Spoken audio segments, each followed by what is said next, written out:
and welcome to Dip In and Out with Lucy, the podcast that opens up the discussion around domestic abuse. I'm very fortunate to be here on this bank holiday Monday with the wonderful Rie Pearson, who is author of Be Kind, No Excuses and founder of the C.I.C, Be Kind, No Excuses. And as is my usual format, I go straight over to my guest and ask them a bit more about what they do and why they do it. So good afternoon, Rie. Good afternoon, Lucy. Thank you for having me today. It's an absolute pleasure to talk to you again. It's lovely to speak to somebody who gets it, isn't it? Oh, God. Sometimes. Yeah. I think, well, basically my background is in policing. I was a police officer for 27 years. Yeah. And my specialism was domestic abuse. I worked in what was then called public protection units. I worked in Northumbria Police. And the public protection unit included domestic abuse and child protection. I firmly believe that domestic abuse is child abuse. I don't think there's a, I don't think you can split those two things. Yeah. So I retired early through ill health. That's why I didn't do the full 30 years, which was a bit of a blow financially. Say at 27 years, you were not 27, far I was off. so close. I was like, but I got so poorly and there was absolutely no way I could stay. Fortunately, I'm pretty much recovered now. It was a little while ago. But I've always had a little side hustle. I was a single mum for a long time. Yeah. And even with a full-time job, I live at the seaside, right? Oh. And kayaks are expensive. Yeah. And and I was always the kind of parent who was like, I will say no to my children. Yeah. But not because I can't afford it.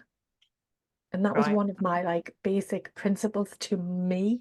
Yeah. And so I always had what people would describe as a side hustle. So I've had several different online or multi-level type of businesses.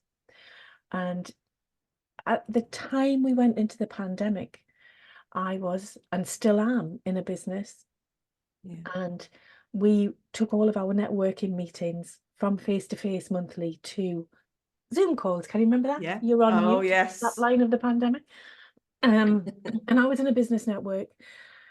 And everybody was really stressed. I remember the first time we went into the first lockdown, the news was terrible. We all thought lots of people died during that. Businesses, people who owned businesses didn't know whether they were coming or going. Everybody was closed. They were worried about their business. They were worried about their staff. We were pretty much in the dark. And on this network meeting, I didn't want to leave people feeling so scared and down. So I said, come on, can we refocus and tell me what you're going to do? Because we didn't know how long this lockdown was going to be. We had no clue what was coming, did we? No, God, no. Oh, dear me. If you knew then what you know now. They couldn't do that again. But I said to them, what are you going to do now that you're not on your business, now that you're not working in your business, now that it's not, taking up all of your time? Because as a self-employed person, that's what happens, isn't it? It becomes your baby. And I said, what are you going to do in the time that you now have? So people were thinking, I'm gonna go on YouTube and learn how to paint with watercolors, or I'm going to use the hour that we're allowed outside to do some Nordic walking, and all of these ideas. I'm going to start knitting again, or whatever it was they were going to do. And I said, well, I've got a book in the back of my mind that I've been thinking about for a long time, because there are so many fantastic books out there, so much good literature about domestic abuse, but it's all after the fact. It's recovery. My husband nearly killed me, and while those are brilliant, I always thought, well, there's a pattern to abuse. And absolutely. if you can see a pattern, it's like knitting. If you know that pattern, if you learn that pattern, you can teach that pattern. Yeah. And I thought, well, I'm going to write a book. And then the following month, I'm on the same network meeting, and they said, how's the book coming along? And I said, what book? And they said, you said you were going to write a book. And I was like, did I? Because I was just saying I've got ME, right? And among other things, there's a lot of challenges going on in here. Yeah. And I said, did I? And they said, yes, you said you were going to write a book and it was going to be this and that. And I was like, oh, right, okay. I was like, well, I'll do it then. I'm going to have to do it now, because when you're self-employed, people who you network with are your accountability buddies, aren't they? Yeah, absolutely. And they're wicked, like Yeah. they'll never let it go. So that's how it started, and Wow. somehow word got out, and I wanted to write a book, not with statistics, but with stories, because I think you remember stories better. Yeah. And I wanted the book to be focused and directed at a 14-year-old girl, really. It's written for teenage girls. Yeah. And so I said, I want true stories. And then what I'm going to do is I'm going to analyze the stories and show people where the red flags are in those abusive relationships. So women started sending me their stories. Well, I started getting messages first saying, will you tell my story? I was getting calls, will you tell my story? Because a lot of victims just want to have a voice. Yeah. They just want to be Yeah. heard. They don't necessarily want to go through the criminal justice system. They don't necessarily want a conviction. Yeah. But they want to be heard, and they want Yeah. to be believed. Yeah. They want to be validated, don't they? They want to, yeah, Yeah. absolutely. So these ladies were coming to me, and I said to them, well, if you could write your story from the moment that you met your abuser to be, Yeah. because I firmly believe that those red flags, those behaviours are clearly there very quickly, Yeah. Yeah. because that person is who that person is, Yeah. Yeah. That's so true. That is and so true. it's just there. So Mm. eventually, I mean, a few ladies said they would write it, and then I was like, you've got to be careful, because when you are revisiting those memories, you can be re-traumatizing Yeah. yourself. Absolutely. Yeah. So a lot Definitely. of women started and then came back to me and said, I can't do it. And I was like, that's fine, Yeah. absolutely fine. But what I wanted to do was show like a spectrum of different lifestyles. Yeah. So in the end, I mean, there are gaps in the book, definitely. There's not a story about pet cruelty to animals, Yeah. which is a biggie. Yeah. Yeah. There's not a story about forced marriage. There's not a story about female genital mutilation. Mm. So there are gaps, and that's because those people who did come forward to talk about those things just couldn't. They Yeah. just weren't in that right space. So there are 5 stories in there. Of the 5, 4 of them are teenagers when they met their abuser to be. And what Yeah. I did was I've basically taken it from the moment they met, and there are red flags in the first few paragraphs, Yeah. because like I said, abuse follows a pattern. And if you know what you're looking for, like honestly, sometimes I get on my own nerves. Like because I can see things and I'm like, I wish I didn't know that. But Yeah. then but I do know that, and you can't unsee what you see. I was just going to say you can't once you, and that's so true. Once you see it, you can't unsee it. And You I'm like, can't. oh, when you think, oh, I wish that person hadn't said that, because now I know what they are. Yeah. Yeah. And And it is so difficult.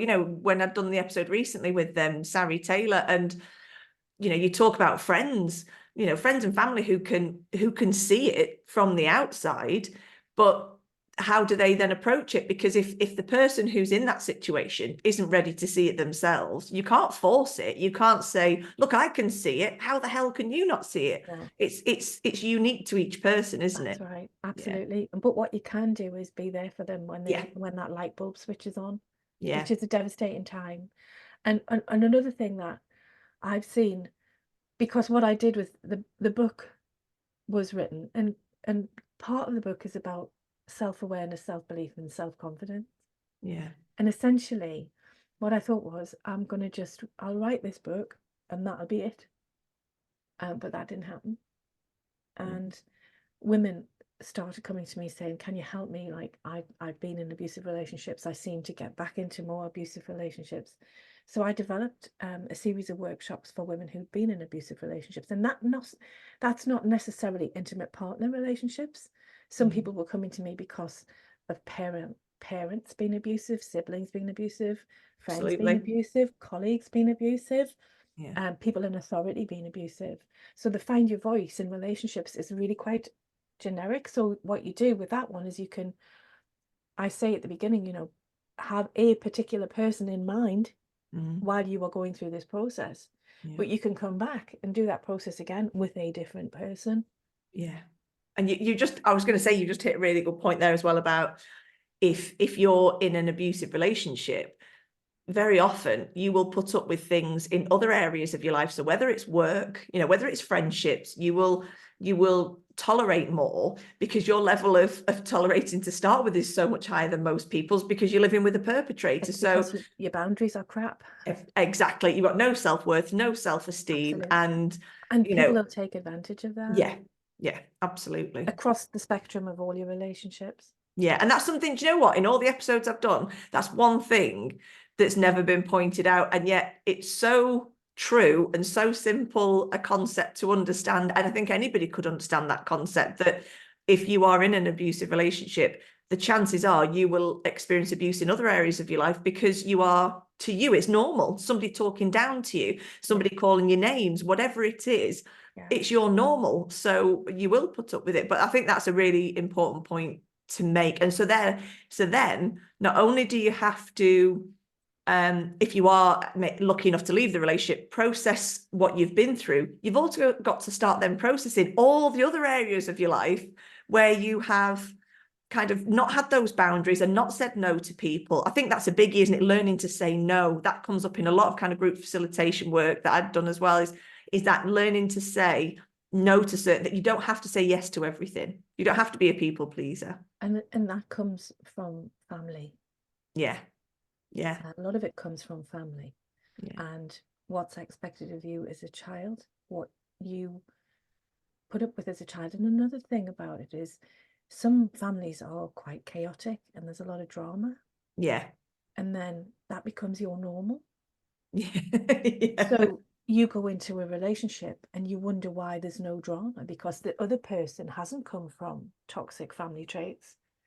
And you're like, what this relationship's no good. I'm not getting this buzz, I'm not getting this I'm not getting that. Yes. Yeah. And it's like, it's because you've been in an abusive relationship from being very tiny. And in actual fact, this person isn't boring or No. not giving you attention. They're just giving you a different kind of attention to what is your normal, which is, I find that so sad. Do you know, you just made me think then of somebody who once had said to me about a situation. So they'd been in an abusive relationship, were fortunate enough to, well, I say fortunate enough, there was a lot of other things going on, but would manage to no longer be in that relationship. Years down the line, when they met somebody else and they had a disagreement with that person for the first time, they couldn't believe that it didn't end in screaming, shouting, things being thrown, stomping out of the house, going out for hours to never return kind of thing. They couldn't believe that just to have a disagreement could be two people can disagree and then still live, cohabit, still love each other, still have a relationship. And I think it's when you sort of get to that point and you can say to that person, well, that's respect. That's respect in a relationship. It's so true, isn't it? So true. And it's so sad. But for me, respect is more important than love. Yeah. Certainly in a romantic relationship, because love can go up and down like that. But if you've got respect all of the time, but if we're not taught that. And then having to, you can imagine somebody 30s, 40s, 50s being in a new relationship and thinking, this is how it always should have been. The equality, the respect, the friendship. And another, I mean, again, I agree, respect, 100%, you have to have respect. I think if you can be friends with your husband, wife, partner, whoever they are, if you can have a friendship where you can have those disagreements. And I think it's so important. I think it is important to disagree. I think it's important not to have exactly the same thoughts as another person, because then you get to see a different perspective of something, don't you? And you can say, when somebody presents, when you first start seeing somebody and they present as agreeing with everything that you say, and your favorite color is their favorite color, their favorite, they support the same football team and they like the same music, that's a red flag. Absolutely. Yeah. Just agree with everything. Relationship, if you just agree with everything, that's a big red flag. I remember when I first started seeing my husband, and we went out, we met at a pub and we were talking, and my favorite band is the Bee Gees. Brilliant. Love the Bee Gees. I've got older siblings, so that's why I've Yeah. got a very skewed, Influenced. eclectic idea of what good music is. But I love Eclectic, that's the word, eclectic. eclectic. I have a very eclectic taste, you know, from punk to, you know, Led Zeppelin, I love to it. Fleetwood Mac, to, you know, the Brilliant. Bee Gees, all kinds. But the Bee Gees, I love the Bee Gees, especially that disco time. Yes. Yeah. If when I told my husband that I love the Bee Gees, if he had said to me, I love the Bee Gees too, Yeah. I would have walked out. I would never have seen it again. You would have seen him again. Would have been it. That would have been it, because like no, because No. the chances of that happening. But when somebody, because they call that mirroring, don't they? Yeah. When they, you know, they come back at you, which is great if you're in an interview for a job. Yes, absolutely. Yeah. But not so But much not a when you're relationship. dating. Not somebody you potentially may spend the Just rest of your life with. absolutely no. So that when you've got that kind of family where you're people pleasing, Yeah. you're going into a relationship, and it's just so sad Yeah. that people get into that kind of pattern. Yeah. And it is a pattern, isn't it? Because of, I mean, the reason the Be Kind became a community interest company is because I didn't even know, right? I wrote this book, right? My background's policing, right? That's all I know. Love it. And work in multi-level marketing companies where pretty much everything but selling is done for you. Yeah. Okay, it's done. I didn't know what a kick was. I didn't know it was a thing. Didn't know it existed. So now I've learned so much in the last couple of years.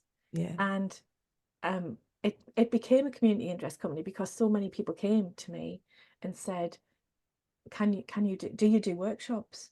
Yeah. And I was like, oh, I never thought of that, like, but Yeah. Brilliant. so it was like the demand came before the supply, because then I had to produce something. Yeah.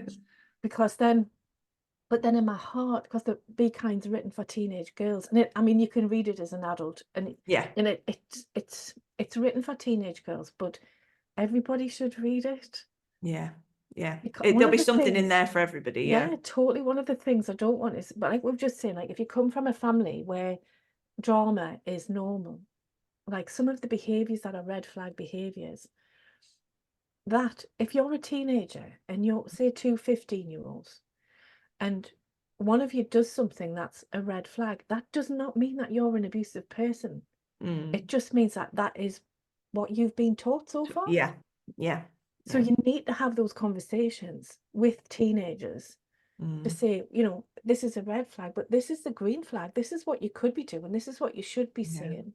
Yeah. Because, you know, if that red flag is learned behavior, you're not going to write that person off. No. Now, if that person then goes on and it becomes entrenched abuse in their relationships, they're an abuser.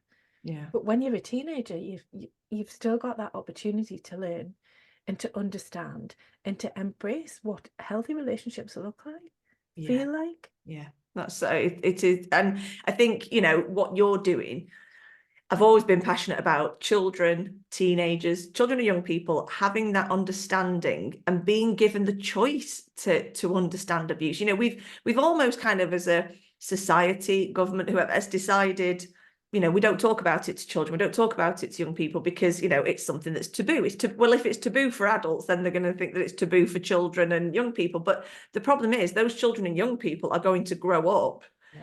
And I'm like you, I'm not one for statistics, but statistically, somebody is going to be a perpetrator, somebody is going to be a victim or a survivor, and these are the facts. And it's, unless we can get to, you know, to talking to younger people and saying, this isn't normal behavior, this isn't, you know, a relationship where there is respect, where there is love. And there's so many, you probably know better than anybody with what you do, but social media, you know, I didn't have a mobile phone till I was 21, I think I was, or something. Some of the stuff I did when I was a teenager, I'd probably still be into. Oh God, yeah, I'm glad there weren't phones out. I'm glad there wasn't Oh, social nothing. media back There then. was nothing. I didn't have to be perfect all the time. Yeah. I didn't have to present. But one of the things about when you have teenagers, and I say this to every parent, and I'm really very passionate about how you engage with your children. Mm.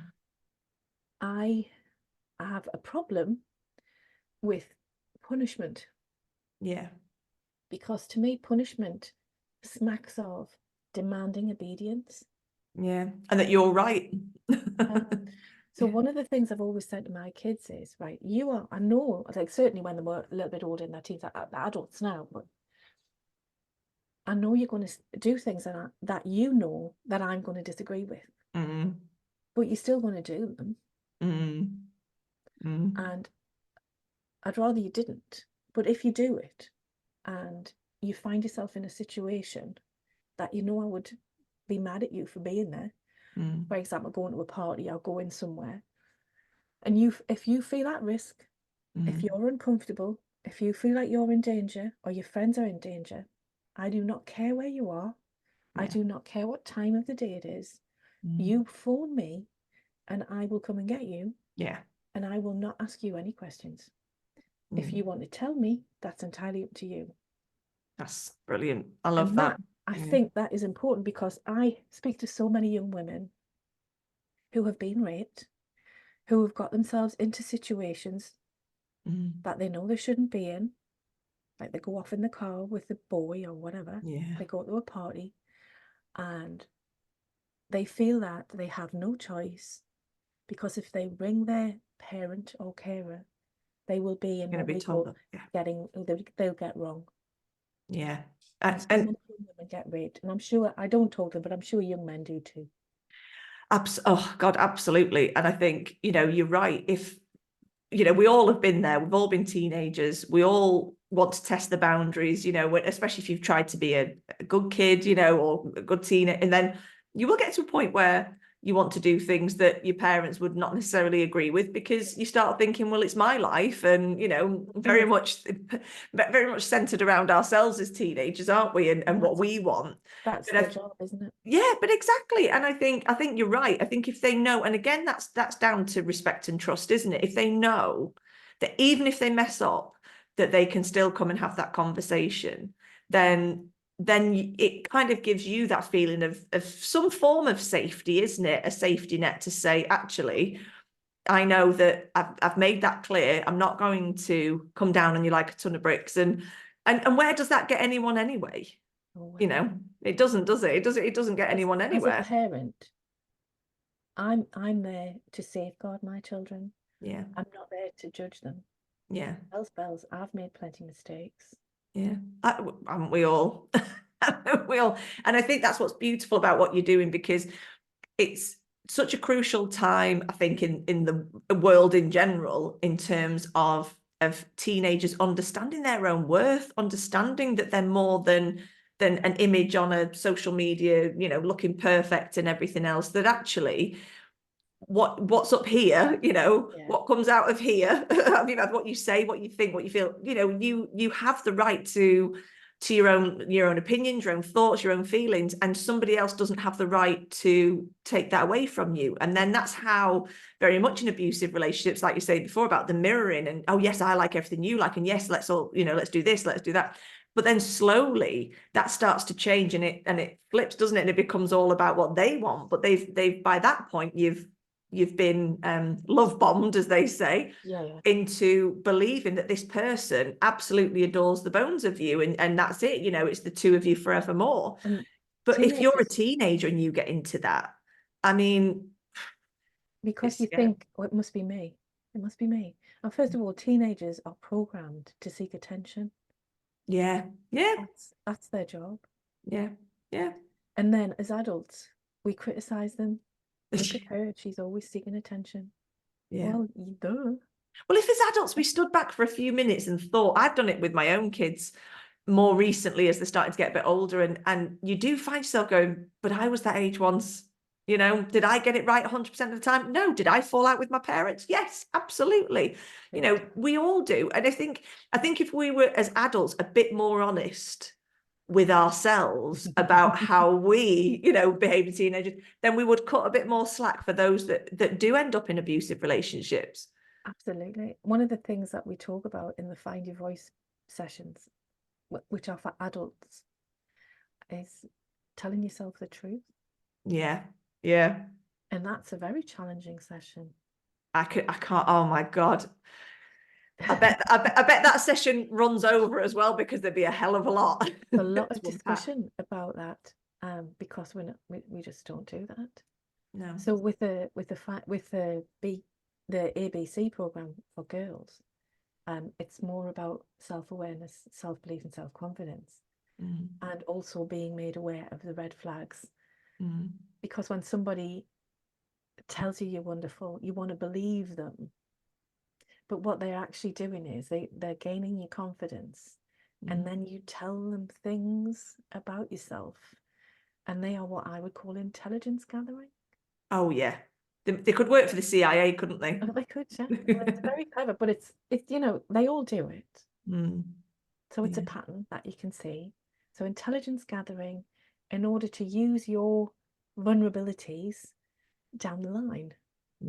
Yeah, So and throw it back at you. Well, you said that. Absolutely. Yeah, You just have to be careful, because when you go into a relationship, you want it to be fabulous. of course you do. You don't go and you don't start seeing somebody thinking, well, this is going to be shit. Yeah. Do you? You want it to be lush. You want, oh, you think, oh, I fancy them. That's nice. Let's go out. And then it's lovely. And then you want it to be lovely, and you really hope it's going to be lovely. So you've got that, what they call those rose-coloured goggles on, haven't you? So when you've got your rose-coloured goggles on, all flags are red. So it doesn't really Yeah. Yeah. So you have to be very careful. But at the same time, you want that buzz at the beginning, don't you? Because that buzz at the beginning is addictive. Yeah. Yeah. And you love it. And then when somebody starts chipping away at your confidence, and that's why you need to know those red flags at the beginning. Yeah. So that, when you're out and they say something like, no, I wouldn't normally go out with somebody who's a brunette, but I think you're lovely. Yeah. Then you go, really? Yeah. Oh, that's so true. That is so true. And it's those There's little. the door. There's the door. Yeah. There's those little comments and those little tiny. I call that the thin end of the wedge. But they're there. Yeah. How somebody treats the waiting staff in a restaurant. Yeah. Yes. Yeah. Yeah. How if you watch the perpetrator and how they treat other people. Yeah. It just becomes clearer and clearer. The problem is, like you say, when you're in that situation and you're so, crazy about them and you think they're crazy about you, then that complicates things, because, you feel like you've made that commitment and that's it now, you're stuck almost. Aren't you? You're making an investment. But if you know those red flags at the beginning, and you know that it's not you, that's the thing with teenagers, isn't it? They always self-blame. It must be my fault. I must have done something wrong, or I wore the wrong coloured dress, or I'm too fat, or I'm too thin. I watched the Barbie movie the other night. Oh, did you? Honest to God. It's brilliant. But the speech, have you seen it? Oh, I have. I took my daughter to see it. Yeah, and I have to say, I was crying, and she was sort of looking at me. Couldn't stop crying. Brilliant. I was like, that's so true. It is so true. So true. And teenagers take that on by times 100. Yeah, I know I did. Yeah. I remember watching years ago. It was a Brooke Shields film called Endless Love. Ah, right. And if I watched it again, I'd probably be furious, because I know now what I know now. But I sobbed. And when you're at 15, your emotions are so much, like mine were anyway. Yeah. They were like massive. Yeah. Massive, intense Emotions, yeah. And then people go, oh, look at her, she needs attention, or look, she's a big drama queen. I wasn't. I was just feeling everything at the end, like the far end of every spectrum. If I was really happy, I was massively happy. If I was sad, I was massively sad. If I was crying, I was sobbing uncontrollably. I didn't have that control volume on my emotions until I was probably about 25. Yeah, and again, I think that's something that resonates with people, because, we're going through a lot as teenagers, hormones, all sorts of things going on with your parents, or, you may have never lost anybody, and you could lose a grandparent. I remember when my granddad on my mum's side, when he passed away, and I mean, I was in my 20s by this point, and had a little baby. And I, you know, it took me a very long time, and I don't think I'd ever get over it because he was such a huge part of my life. But, you know, there's all these things that are going on around us. And then adding to that, meeting somebody that looks like they're the absolute savior of your world and they're perfect. Who doesn't tell you to tidy your room? Who doesn't tell you that you've got to be back home by a certain time? Who doesn't impose any rules or regulations? Yeah, then you're going to think that they're the bee's knees. And a really good point you just made there about the films as well, because I'm trying to think of one now, but I'm sure there's things I've watched in recent years that I'd watched when I was younger and I've rewatched again and thought, that's disgraceful, that ending. I'm not happy about that. I'm not happy the way that was left, or she ended up doing this, or whatever it would be. You know, that you grow, you learn, you get older, you have various perspectives. The Hollywood dream. Okay, we've got a conversation going on in our group at the minute about the toxicity of media. Yeah. So films, TV series, song lyrics. Oh God, yeah. It's like, yeah. When you look back, I mean, Friends. You used to watch the Friends. Friends, yes, yeah. I loved that. Yeah. Really enjoyed it. And it's basically a man refusing to take no for an answer for 10 years. I've never thought of it that way.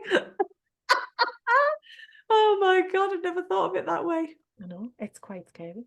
God, do you know what? That's a light bulb moment for me. Spoil it for you. Yeah, no, not at all. No, it's just like, oh my God. Do you know, it made me think as well, because when I was growing up, and I was very close to my grandparents, and it was very much the old Hollywood, so the 1950s kind of films, the 1940s kind of films.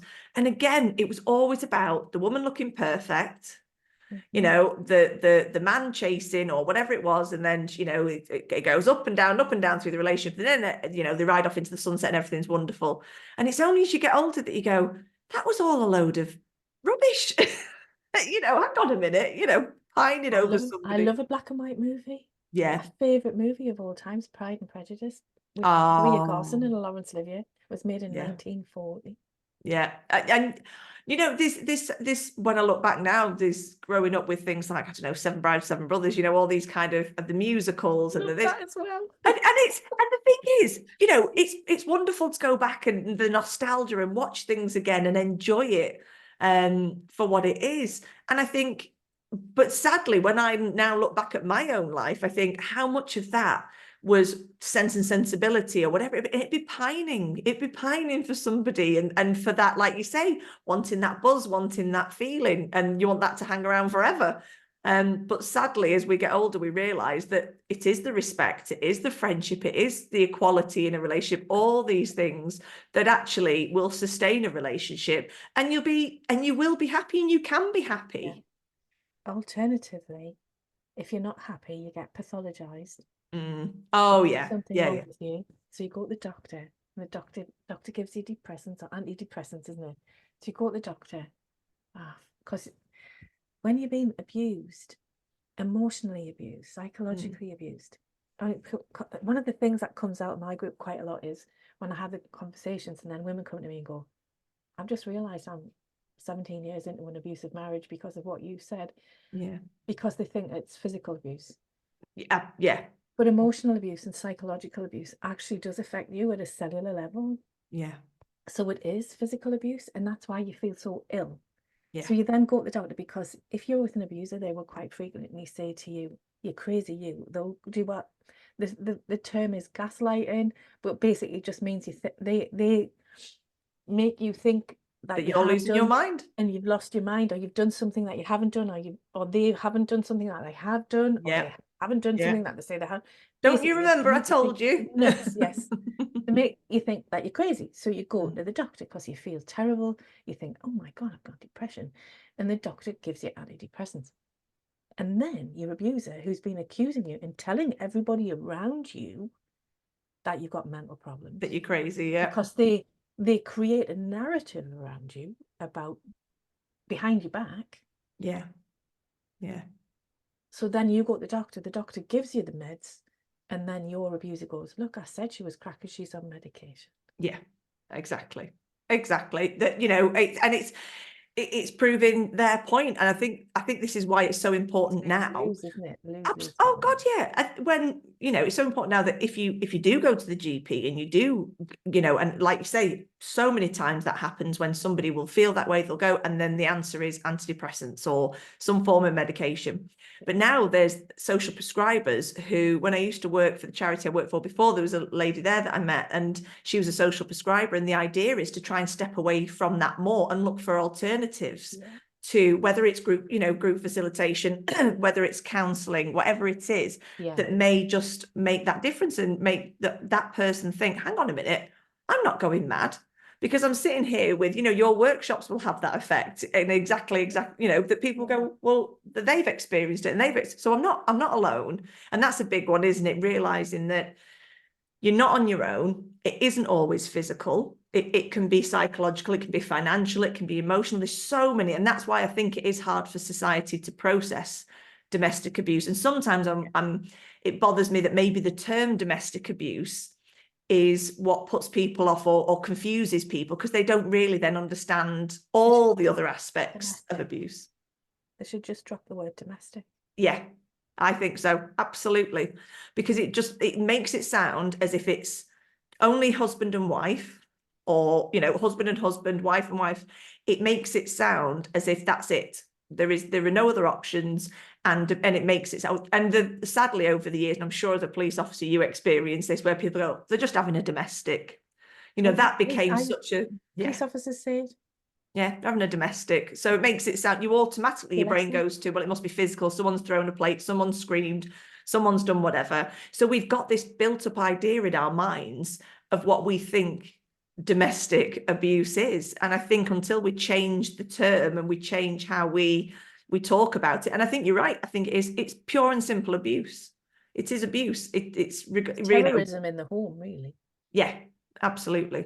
And, interestingly, when you're saying before about, we were talking about relationships and how if you do have all the kind of components, whether it's, respect and friendship and all the rest, I'd written a blog recently about relationships. And one of the things I said in it was, but you don't have to be in a relationship after you've experienced abuse. You can choose to be perfectly happy on your own, work on yourself, do whatever you need to do. There's no pressure.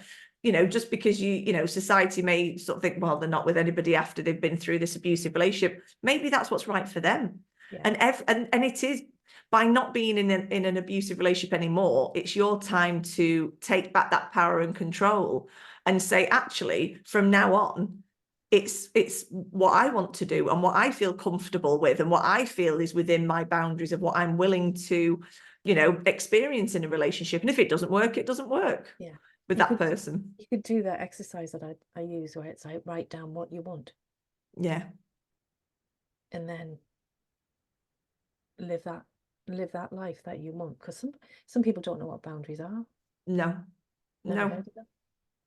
Some people don't know how to say no. Yeah. Some people don't know that that's allowed. That's really true, is you are allowed to say no. And again, I know when I've done things in the past with a group and we talk about saying no, and you don't have to say a flat out, no, I'm not doing that. It can be, actually, on this occasion, thanks, but I'm doing such that. You can do it in a way that isn't going to cause offence, and you know what, if it does cause the other person offence, well, then that's how they've chosen to receive that information. That's not your problem. I think it's really important that people have boundaries, not just for themselves, but for that other person as well. Yeah.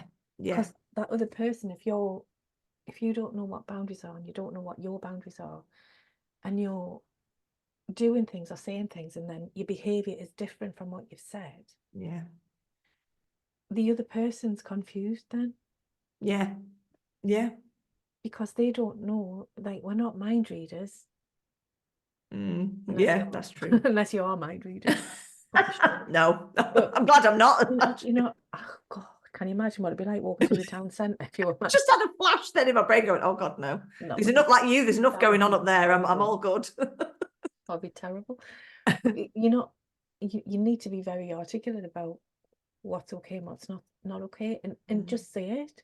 And then if that other person isn't happy with that, then they're just not happy with that. Well, what does that show? What does that show you? And if they're not happy and they can't move forward with that, well, then Oh, that they're not. speaks volumes. And That's I not think, the again, if person. you've got That's not your children, person. yeah.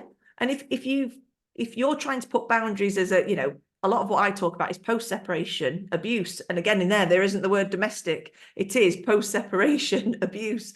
And a lot of the time, if children are involved and a parent, whichever parent it is trying to put boundaries in place for themselves, they're also doing that to try and put boundaries in place for their children, because their children are watching everything that's going on, listening to everything that's going on. And it can be a really tricky situation for a parent to manage.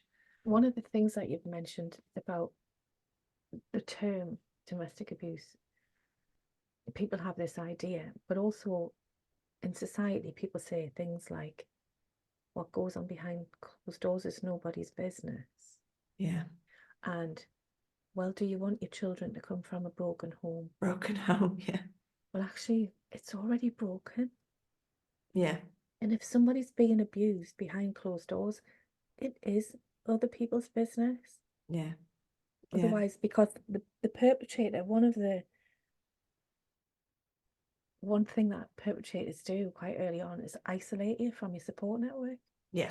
Definitely. That's part of And the pattern. by Definitely. having that attitude of it's nobody's business what goes on behind closed doors, it's just further isolating a victim. Yeah. So Yeah. I would love to run courses for parents of adult children. Yeah. Yeah. And look at what their attitudes are, Mm. because a lot of people stay in abusive relationships because of the family dynamic. Yeah. Yeah. And it can be down to religion. It can be down to Done it, your absolutely. culture. Yeah. Totally. But about, you've made your bed, you've got to lie in it.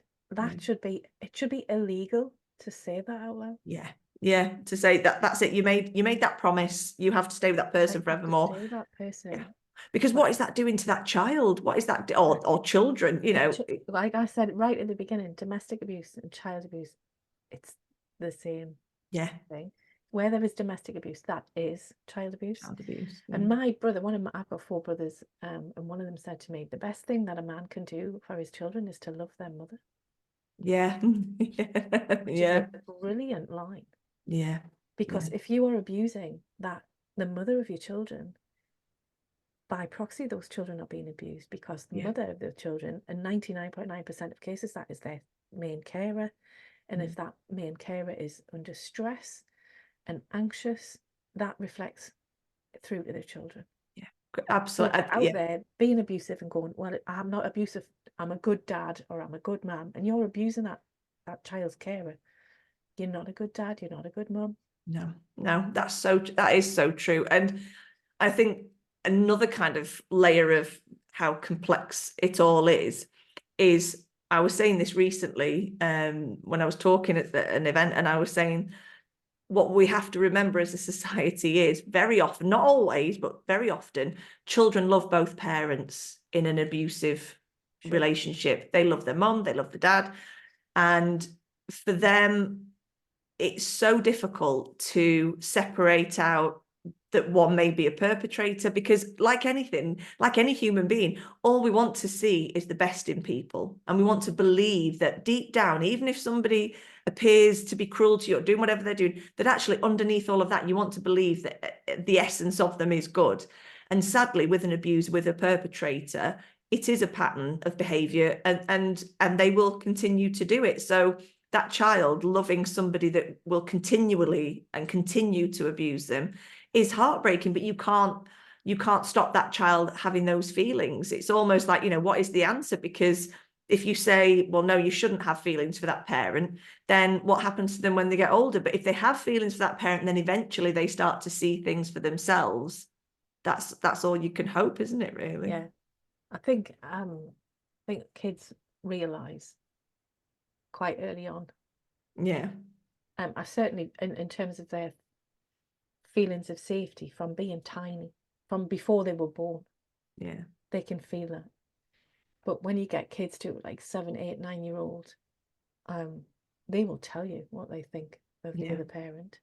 Doesn't mean they don't love them, but at least they see it. You don't have to say bad things about your abuser to your children, because they do it all themselves. Yeah, their Either actions, their actions are, yeah, evident, and yeah, certainly you don't have to verbalize it because they can do it all themselves. They don't need any help from you to make their no. kids go, what a dick. Yeah, basically. Yeah, that is so true. And I think, doing the courses that you're doing the workshops you're doing, it's important. It's important to have that information out there. It's important that people know that they can go and find out more, because teenagers seem to be kind of like the lost sort of piece of the puzzle at the moment. And they are the ones that are going to go into the next generation of abusive relationships. And somebody asked me the other day about technology and abuse, and they said, is in terms of technology, is it used in abusive relationships? And I was saying, sadly, as abuse evolves, so does technology, and it moves along with it. So whether it's through social media, the stalking and harassment is no longer just an in-person following somebody. It can be through all sorts of IT, all sorts of technology. It's quite scary, actually. It is. And teenagers, need to be more aware, need to be more. Who needs to know where you are. The only person who needs to know where you are when you're 15 is your mum. Yeah. Yeah. Your parents just need to know where you are. No, girlfriend or your new boyfriend doesn't need to know. I was at an organisation a little while ago. It's support services for young mums. Yeah. And I was just there to observe as a guest. And during one of the sessions, the lady who was running the session said to the girls, there were about 20 girls there, Wow. switch your phones off, Yeah. like off. And they were like, what? Why? Yeah. Just switch them off, right? So they did this thing, and then after 10 minutes, they switched them back on. And they were pinging, ping, messages. Where are you? Why is your phone off? What are you doing? And it was none of it came across as, is everything all right? Mm. It was all, what are you doing? Where are you? Where have you been? Why is your phone being off? And one, it was her partner. What are you doing in that hotel? Because the venue we were in was next door to a hotel. Right. Who are you fucking? Wow.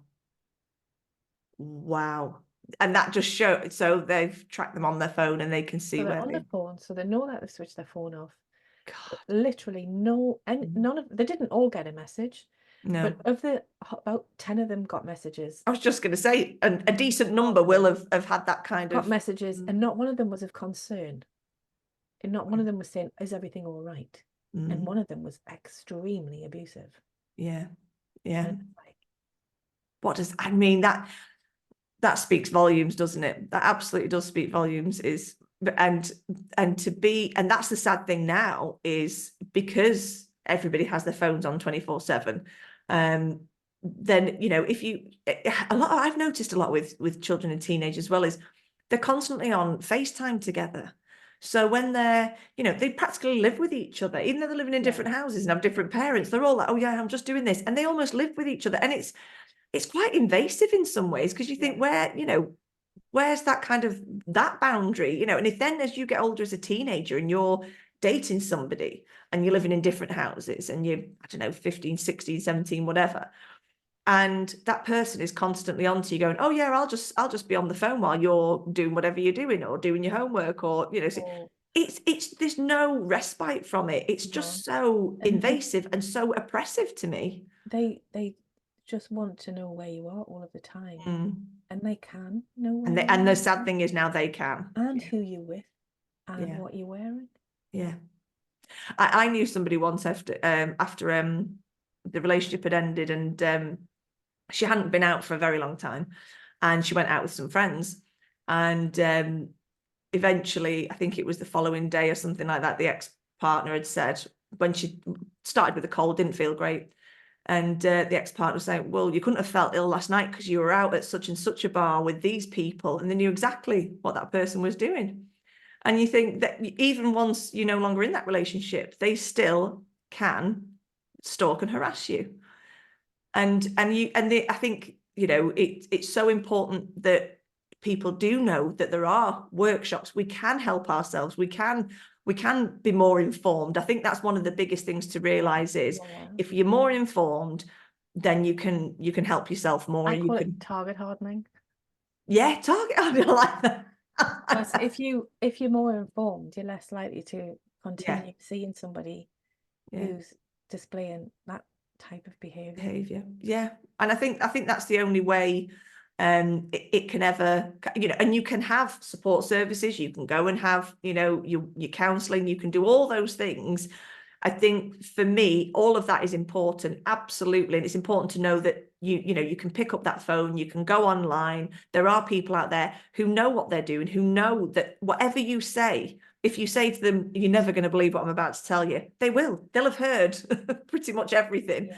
And it is there. But if we also then learn when we're ready, and we're ready to start to process things, if we're ready then to say, okay, now I'm going to maybe learn a bit more about this, understand a bit more, then I can protect myself, I can protect my children. And you can only do the best that you can do. Yeah, absolutely. Yeah. Oh, Rie, I think Putting words part of right me thinks we forward. just could carry on. I think we could carry on all day, to be perfectly honest with you. But yeah, no, I think it's, so what I was going to say as well is, when I put this obviously onto YouTube and Spotify and the website, I'll put on the resources page as well a link to your book, if that's okay. Fantastic. And yeah, and the C.I.C, and then people can go and have a look and see Yeah. what you're doing. And yeah, I think for me, I just don't want people to have the heartbreak that I've seen people have. yeah, yeah, And you do have choices. yeah. That is a The big thing part. is, you don't have to be in a relationship. You don't have to be. There's the Joanne Trollope Oh yeah, novel from the 80s, I think. that's a name that's taken me back to Joanna Trollope, yes, the trollop. wrote Yeah, the rector's wife. yeah, Obviously, it was about a rector's wife. yeah, And there's a line in there that says, I am not the oars to his boat. I am a different boat. And that stuck with me because I was a teenager when I read that. yeah. And that stuck with me. I'm not the And that's horse a to his boat. brilliant Yeah, line. you're not an appendage. You are not an appendage. You are a separate person Yeah, with your own dreams and your own needs and your own wants. yeah, And you can fly. I yeah. remember because I got divorced when my children were quite young. Mm, And I remember being terrified, mm, honestly feeling terrified. And I did it. And the relief was immense. yeah. So And I could, with that freedom, like you say, there's the fear that comes with it. But what opportunities lie ahead? Look at what you're doing now. the reason I left is because I was given the domestic abuse officer's job. I didn't want it. Mm. And I started, they put me on training courses and I began to realize that I was in an abusive relationship. Yeah. You were informed, you were being informed, you were getting that, yeah, exactly. That's And so, I was like, oh my God. yeah. But I was scared.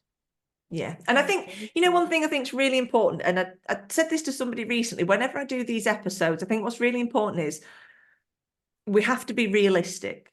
I don't think there's any point in trying to give people the Hollywood image of what your life's going to be like if you leave. It will be difficult. More often than not, it gets harder before it gets better. Definitely. You will need support, and I say all these things, and I know sometimes people look at me going, oh, but you're going to scare people.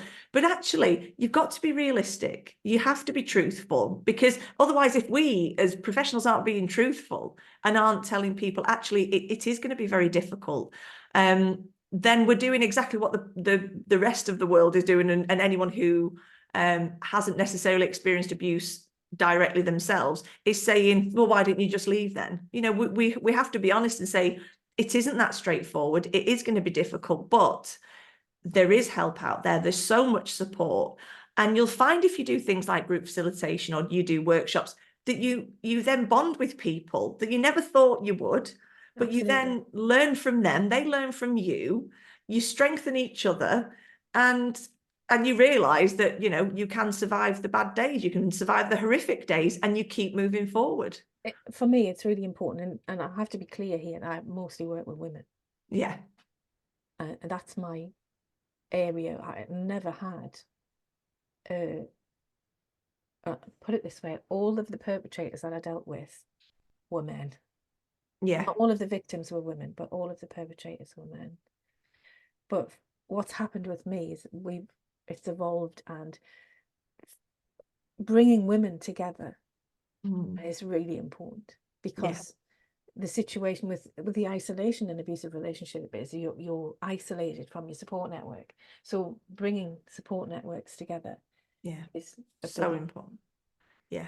And it empowers you. It empowers you. You know, when you see those light bulb moments in a group and you realize that somebody goes, oh my God, or somebody that hasn't said a word, and after 2 or 3 weeks starts to open up, that's when you kind of go, oh yes, this is why you do what you do. Because, you know, all you want to do is help. You just want to help people, don't you? You just want to help them see that there is a better future, whatever that entails. My key is prevention. I don't want to have people go through what I've seen people go through. Yeah. And by knowing the red flags at the beginning, you can make informed choices. Yeah, absolutely. Absolutely. And doing that, like you say, I mean, with teenagers, with young people, it is, for me, that is where the answers lie. With younger people, with talking to them, with, you know, by the time we're talking 20, 30, 40, you've been in a relationship, and you're then the other end where you're having to try and process it all. Whereas if like you say, if it's that informed choice, if it's that information, if it's those red flags and patterns beforehand, the chances are somebody might then say, hang on a minute, this relationship isn't for me. And that's worth its weight in gold. Just really having those conversations. Yeah. Because parents are, one of the things I wanted to say was, I've stopped using the term intimate partner, because I work with teenagers and parents are like, my children don't have intimate partner relationships. And I just have to say, right, like, there's more to intimacy than shagging. Yeah, absolutely. So I've stopped using that. So I say, when your kids start dating people, yeah. because it's like, and that goes back to the thing about truth. Yes. Yeah. It's a challenge. I was just gonna say, you've got a challenge, but you're doing it. You're doing it, and that's what needs to be done. Definitely. Absolutely. I would love to see every teenager having those conversations and discussing, but they're bombarded with such negativity on social media, on pornography sites. It's just neggy, and it's about at least diluting that, because I'm not going to be able to take on the world's press. I'm not going to be able to take on Hollywood and all the bilge that they pour out.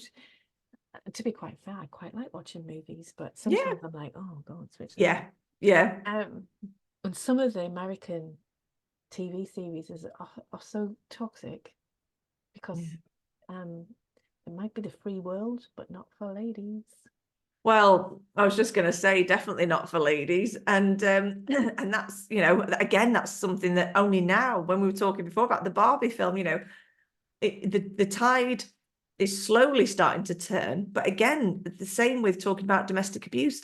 Somebody was saying to me the other day, when I'd started doing what I'm doing now, they were saying 10 years ago, if I was doing this 10 years ago, nobody would even want to have anything to do with it, because it would be, no, we don't talk about that on these kind of platforms. No.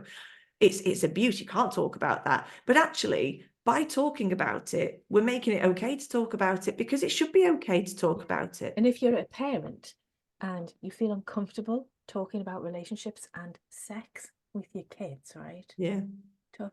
Get over it. Get over yourself and have those conversations, because that's your job. Yeah, it is. And if you bury your head in the sand, that's not going to change anything. Bad things happen. I was a teenager in the 80s, right, when HIV and AIDS was splashed all over the media, and we were all going to die if we didn't use a condom. Okay? And it was horrific. The gay community was just absolutely vilified. It was horrendous. But from that, I mean, I didn't have my first child until I was 28. And I was always determined that my children would not die of ignorance.